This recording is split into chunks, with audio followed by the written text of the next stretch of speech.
Bonjour et bienvenue encore à chacune et à chacun d'entre vous.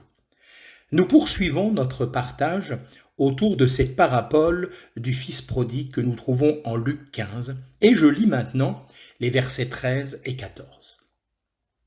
Peu de jours après, le plus jeune fils vendit tout et partit pour un pays éloigné. Là, il dissipa ce qu'il avait en vivant dans la débauche. Après qu'il eut tout dépensé, une grande famine survint dans ce pays-là. Et lui aussi commença à être dans le besoin. Le plus jeune fils a rassemblé les biens dont il venait d'hériter.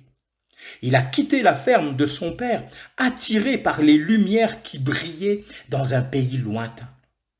Ce pays lui offrait plus d'occasions pour apaiser sa soif de plaisir et de passion. Il pensait qu'en satisfaisant les désirs que Dieu avait interdits, la convoitise de la chair, il serait enfin heureux et comblé.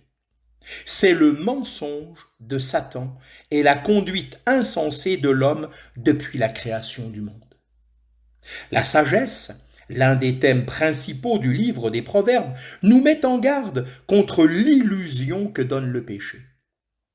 Dans ce livre, le péché est souvent présenté comme ayant le caractère d'une tromperie. Le péché promet quelque chose qu'il ne peut pas donner. Il est très attirant, plus doux que le miel, mais sa fin est amère, ce que nous révèle le chapitre 5 et les versets 3 et 4 de ce livre des Proverbes. Le charme du péché disparaît dès qu'on succombe à la tentation. Quelqu'un a dit: le péché est attirant avant, mais abominable après. C'est pour cela que tant de péchés sont appelés convoitises trompeuses selon Éphésiens 4, 22. Le pays éloigné ici est le pays où Satan règne. C'est un lieu qui est moralement loin de la présence de Dieu.